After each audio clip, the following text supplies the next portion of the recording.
Why is nobody looking at me? Like, I'm naked. Why is nobody looking? Mary, I've shoved everything in my ass. Everything has been up my ass. Some hot tea. Oh, ow. Oh. Mom. G'day and welcome to RnR with me, Courtney Act. I am going to be honest with you. I hate small talk. I love the deep and meaningful.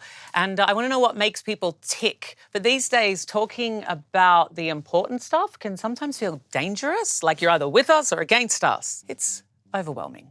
And I think the problem is that people are standing on opposite sides of the room, just yelling. I want every story shared here to be a reminder that our similarities are greater than our differences. So let's lean in, de-escalate the conversation, let the guard down, and embrace the complexity.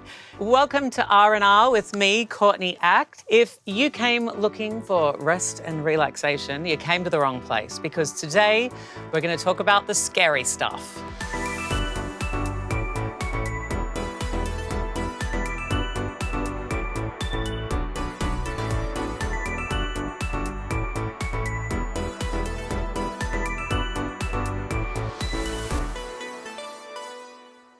Make this your best season yet with nutritious 2-minute meals from Factor. Just heat up and enjoy, giving you more time to do what you want, like taking a hike or putting on a wig. It's easy to savor more this spring. Factor meals pack in the flavor with none of the fuss. So get started at factormeals.com/Courtney50off and use code Courtney50off to get 50% off plus free shipping on your first box. Please welcome my guest, who is a cross-dressing entertainer that has entertained the world for nearly a decade. Please welcome Katya. Thank you so much for having me. Thank you for your being podcast here. called RnR. Yeah, but look at the camera and say it. RnR. But it's R-N-R. Yeah, RnR, which sounds like, oh no. Oh no. Yeah. RnR. Bingo. Did you have this song at school? There was a man who had a dog and Bingo was his name. Oh, B-I-N-G-O, B-I-N-G-O, B-I-N-G-O, and Bingo was his name. Oh. What about the kookaburra? Kookaburra sits in the old gum tree. Merry, merry king of the bush is he. Laugh, kookaburra, laugh. Kookaburra gay your life must be. Wow. Okay, that I don't like. Sorry. I want to start with something simple to ease us into the conversation. Do you believe in God? No. No. I mean, not that one. Not that one. No. Do you believe in a God? No. No. I mean, I love gods. Right. I believe that they exist in people's mind, but give me a break. Oh, God. Grow up. Grow up! How do you do a show like this when you can see yourself in the monitor and not just start jacking it? No, I wanted to talk about, like, God? Religion and God. And, like, I'm a godless atheist who doesn't believe in anything. Okay. And I feel like we've talked before about, like, nihilism. Yeah. And this idea that nothing matters. But I feel like in my nothing matters, I'm like, woo, nothing matters. Well, I wouldn't call that nihilistic, though. I would call that, like, atheistically hopeful. Yeah, I feel like there's also different terms. Godlessly jubilant. There's, like, existential nihilism. Solipsistic and all that crap. I mean, I think you're just practical. Practically jubilant. Realistic. Yeah, level-headed. Yeah. Not stupid. I used to be very optimistic and be very of, like, the new... Well, you should be. You've never had a problem in your whole life. No, like that new age sort of thinking thing. But it's interesting because you love yoga Wait, and you love... Well, I love stretching. Let's be real. But you love yoga and meditation. I love witchy but I mean... Yeah, you love tarot. Yeah, but I don't take it that seriously. Yeah. I'm not gonna, like, pull a card to see if I should sign this more. You know what I mean? Like, Yeah. Do you think tarot and horoscopes are more like horoscopes are different. Okay. Horoscopes are Mad Libs and are insane. Someone, like, when they used to be printed in the newspaper, it's like, you are gonna have a problem today, but don't you worry, because this is gonna get solved by you and the help of someone else, maybe. Whoa, it's like so stupid, and it, like, I don't know. Why did they give people so much meaning? Like, and also, like, what about dating, right? We're like, oh, she's an Aquarian. Oh, that's a Scorpio. I could never. What does it mean? It means nothing. It does. It means nothing, except my witch friend would tell you that it means everything, and I believe her. That's the irony. Whenever I say I don't really believe in horoscopes, and people say, "What star sign are you?" and I'm like, an Aquarian, and they're like, "That's such a very an Aquarian thing yeah, to yeah, say." Yeah. That old yarn. I was really flabbergasted at how crazy and rampant it is in LA. It's like crazy here. People want to understand themselves. Well, yeah. It's You- like, if you you're wanna going use to the word tell me about me, narcissism. I'm listening. Yeah. For young narcissists, zodiac is very compelling. Yeah. Algorithms are just telling us what we want to hear as well, right? Oh, and then China. But I guess religion came about because you can't just say, don't do this, don't do that. People are like, and what? And they feel like, don't do this. Otherwise, when you die, you'll go to hell. And we have this amazing building to prove it. Yeah. Because when I walked into the St. Peter's Basilica, the Vatican, I was like, God is real. Like, I feel the Holy Spirit is flowing through me. Has to be. Like singing in church. Yeah, it's a form of unison. It's a Yeah, form of everybody community, on the one worship, note. yeah. Like you feel like you're together doing something. It's psychological principles. Yeah. And like pipe organs, you could only go to a church and hear a pipe organ, and they're tuned to a certain frequency that you can only get from a pipe organ. So when you're sitting there in this grand building with the resonance and this pipe organ, gotta just be like, true. God is real. we could form a cult. I think we already have. Okay, good. Because people have tattoos of us. They do. 5 degrees to the left, I look like a dog. It's true. You have talked publicly about sobriety and addiction, and I know that in the program, like God is a part of that. Oh my God, you're right. Yeah. Yeah, big time. Yeah.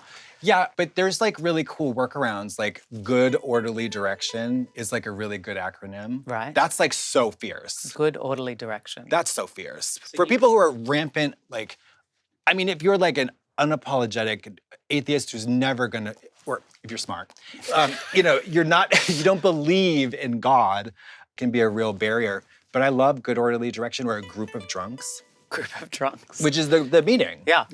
But one of the traditions is that you don't talk about the program on the level of press, radio, and film. Okay. Because if I become a spokesperson for the program, boop. Well, you've talked about that, You know what right? I mean? Like on Drag Race, you talked about getting sober. I wish I hadn't. And you wish you hadn't. I really wish I hadn't. Why don't you wish you hadn't? I learned the hard way that accountability through like the public eye doesn't work for me. It does work for some people. It's extra pressure, right?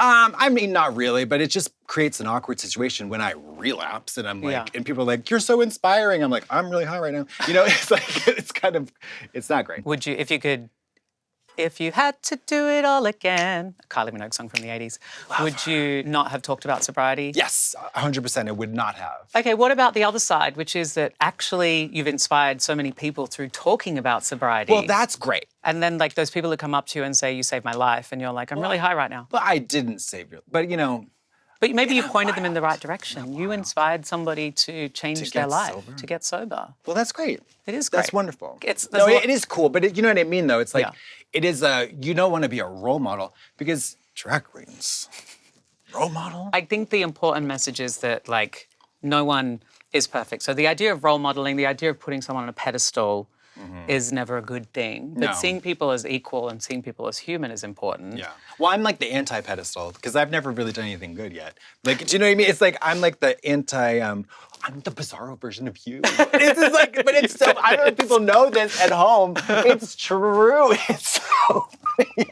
Maybe we crossed a timeline and we're actually from parallel universes. Literally, I think that's how in the Superman, it's like in the DC world, there's like the opposite dark version of, like the shadow version, the bad version. The Glinda, the whatever. I'm the dead one. Yeah. Make this your best season yet with nutritious 2-minute meals from Factor. Eating well's never been this easy. Just heat up and enjoy, giving you more time to do what you want. Factor meals arrive fresh and ready to eat, perfect for an active lifestyle. With 45 weekly menu options, you can pick gourmet meals that fit your goals. You can choose from Calorie Smart, Protein Plus, Keto, and more. Plus, Factor powers you with daily satisfying breakfast, on-the-go lunches, premium dinners, and guilt-free snacks and desserts. Making time to cook can be a bit of a challenge for me, but that is why I love Factor. Quality ingredients with recipes that actually taste good. I just had the tomato quinoa and goat's cheese scramble with patatas bravas. Chef's kiss. Get started at factormeals.com/Courtney50off and use code Courtney50off to get 50% off plus free shipping on your first box. That's code Courtney50off at factormeals.com/Courtney50off for 50% off plus free shipping. One of the most persistent, untrue things about getting sober is that people think that drugs and alcohol like enhance your ability to create stuff. I mean, it doesn't Where in matter. fact it does the opposite. Yeah. Like, oh yeah, I can't paint unless I'm high. Like, what is that? Like, I know when I was writing during COVID, I would wake up and Have a bottle get of a wine. coffee and put 2 shots of like gin into it and have half an edible, and I'd sit there Are you like serious? in this zone. It was COVID. We had a different set of rules. Drunk! I've felt very fortunate that I've done all of the drugs and alcohols, but I've never tipped over into what I would call addiction. Ugh.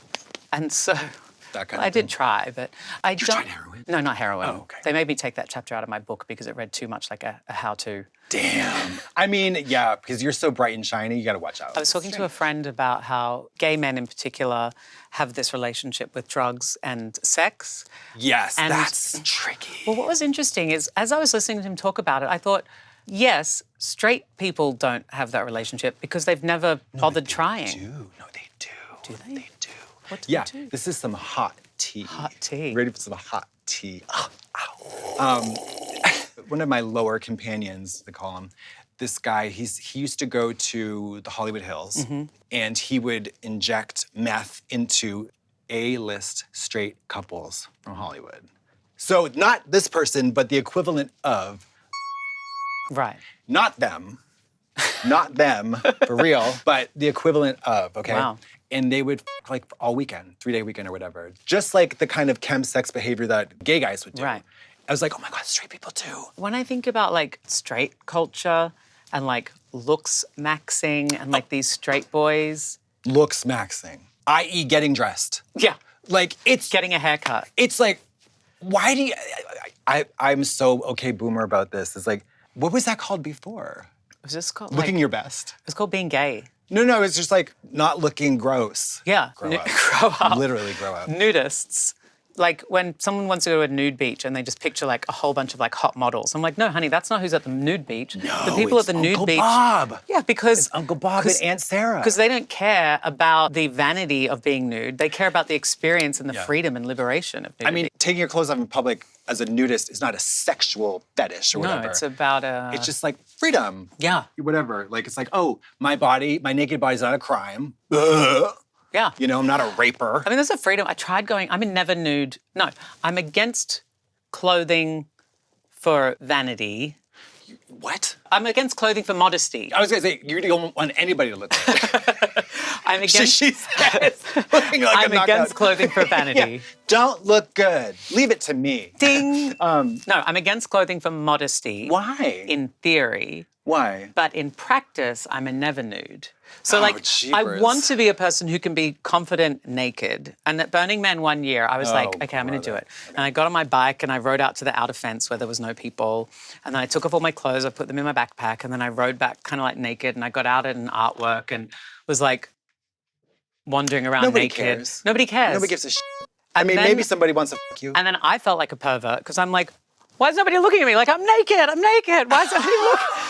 And then Don't ignore me. My thought is about other people's perception and judgment, Yeah. but actually being naked is just about enjoying the way you were born. Even knowing at a very young age that religion was bullshit and that Catholicism was totally bullshit, still unlearning it is like, it's still there. Yeah.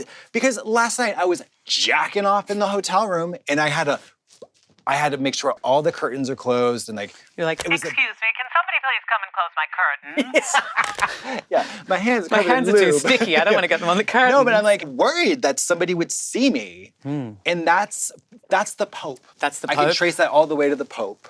At what point did you realize, growing up Catholic, that it was all a hoax? When they wanted me to go to fucking Sunday school and get confirmed, I was like, no, bitch.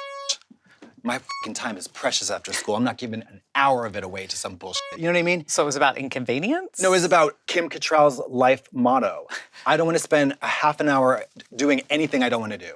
And this was you at... 14, 15? So it was less like this is bullshit and more I don't want to do this. It was bofa. Right. Why not both? How do we liberate people from the cult of Christian mythology? Good luck, a billion. Boop. Billion people. Yeah. Good luck. Boop. I mean, it's on the Not gonna decline. happen. The good thing about it is just community. And this is the thing, is that I see so many beautiful things in religion. Well, Mama, the Catholics preserve that art so fiercely. They do. They really do. Have you been to Vatican City? It's breathtaking It's stunning. and filled with whores. Yeah. Like the idea of going to church once a week, a sense of community, Yeah. a sense of coming together, A sense of beauty and a sense awe of beauty, and wonder. music, enjoyment, like all of those things are lovely. And also like prayers are like affirmation, they're positive statements and they help to sort of point you in the right direction. And wanting to live a virtuous life is a good thing. It's a good thing, but it all just comes unraveled when like you pick and choose. Yeah, well, it all comes screeching to a halt when you say if you kill yourself, you're gonna go to hell. Or that gay people are going to hell, or that somebody who loves is going to hell, or that... Or like if you get divorced, or whatever antiquated and ridiculous rules that... But I guess if there's people who are religious, they're probably not listening by now, but... No, they probably didn't even get to this podcast, I would say. It's not that we have a problem with your love of community or friendship or family Or mythology. Or Because they're all mythology. fierce. They're all very fierce, like on paper. But They're it's when who you are starts dictating how I live my life. I think the moral of the story is like humans are such a flop civilization. If Arrival, that movie, happened in real life and the aliens come and we finally learn how to communicate with them, they're gonna be like, you guys are such flops. You're such flops. You have the most insane technology to video game destroy an entire country halfway around the world, but you still poop in like toilets and wipe your How ass else are you with gonna paper.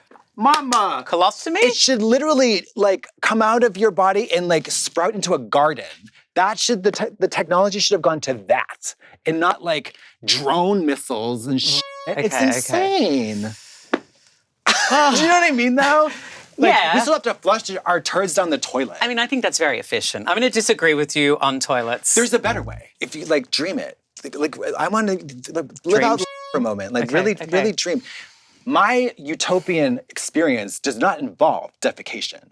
What don't you like about poo? See, you've been taught to Scat queen. to think that there's something wrong with your feces. No. There is an inherent and logical, biological imperative saying, don't eat that. I'm not saying I want to eat my poo. But you're saying you love it. No, but like this anal fixation / disgust of the anus. No, it's not, I love my anus. Yeah. I hate the poop. Love the anus, hate the poop. Yeah, I hate that shit. Literally, I do. I hate it. I mean, listen, just think about it. Like, Oppenheimer could have been about that. About poop? Yeah. We can't stop defecating, but we can turn the moment of defecation into something incredible. So I went to a place in Thailand, like a fasting retreat, and you gave yourself a daily Enema? and you had a kalima board, and it like laid on the toilet, and it was like kind of like a gurney. Then you put a tube up your jacksie. Humiliating. And squirt a few liters of coffee up there and squirt it all out. No, not coffee. We can't do coffee enemas in Well, 2025. I tell you what, I couldn't sleep, and I didn't know why. And I was like, it's because you just put liters of caffeine up your anus. You're not supposed to do that. But that's what I was at a professional they? establishment. RuPaul famously loves a coffee enema. No, that's a joke. I know it's a joke. It has to be a joke. Ru. But coffee enemas are a real thing. That's a great way to Did you never, like, when you were young, try squirt a little something to drink up your booty hole? Mary, I've shoved everything in my ass. Everything has been up my ass. That thing's been up my ass. That thing's been up my ass. I can tell this has been up, everything's been up my ass. I used to do drugs up my ass. Yeah. You know what I mean? Big time. It's the number one, it's the second fastest route. Bioavailability. Route of administration other than using needles, which I never did. I hate that. But anyways. Subcutaneous, nasal, anal. Ooh. Also, yeah, snorting stuff is weird because it's so unnatural.